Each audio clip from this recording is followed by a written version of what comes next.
One morning, Thomas was being cleaned when Gordon arrived. Mud had blown all over his smart blue paint. "Hello, Gordon," called Thomas. "You look as if you've had a mud bath. Be a sensible engine. Have a shower instead." Gordon snorted. "I haven't time to dawdle over my appearance like fussy little tank engines do." The wind blew stronger. "Phew, Gordon, slow down," called his driver. This made Gordon even crosser. "I'll be dirty and late, he hissed. At the next station was a sign. All trains must wash down daily. James had just finished being cleaned. "Come on, Gordon," said his driver. "You'll feel better after a good hose down." "Pah!" said Gordon, and angrily let off steam. "You're a very naughty engine," said Gordon's driver. "Now James will need another shower. You'll have to wait your turn till later." "Good riddance," huffed Gordon. "I'm far too busy to waste time with water." He finished his journey safely and steamed into the big station.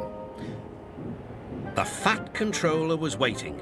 So were Gordon's coaches and the passengers.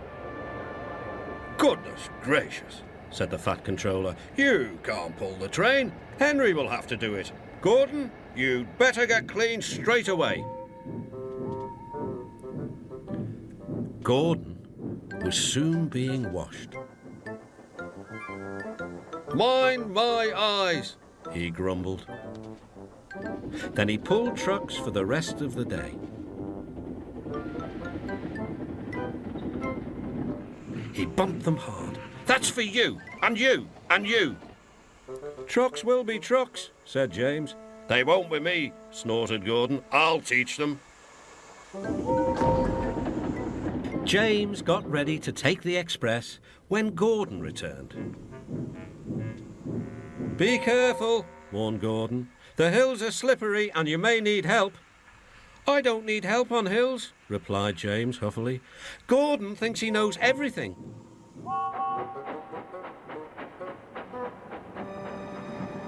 Earlier, a storm had swept Gordon's hill, blowing leaves onto the track.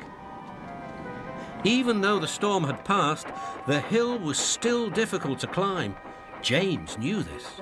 The signal showed clear and James began to go faster. I'll do it, he puffed. Halfway up, he was not so sure. I must do it. But his wheels slipped on the leaves. He couldn't pull the train at all. Help, help, whistled James. His wheels were turning forward, but the heavy coaches pulled him backwards. The whole train started slipping down the hill. His driver shut off steam and put on the brakes. Then carefully, he stopped the train. Gordon saw everything. "Ah, well, we live and learn. Never mind, little James, I'm going to push behind." Clouds of smoke and steam towered from the snorting engines. "We can do it," puffed James. "We will do it," puffed Gordon. At last, they reached the top. "Beep, beep, thank you, goodbye," whistled James. "Poop, poop," answered Gordon. "Goodbye." That night, the Fat Controller came to see the engines. "Please, sir," said Thomas, "can Gordon pull coaches again now?" "If you understand that having a good washdown is essential to every engine, then yes, Gordon, you may." "Thank you," grunted Gordon. The other engines settled happily to sleep. "Dirty or clean, I'm a famous machine," murmured Gordon. But no one heard but him.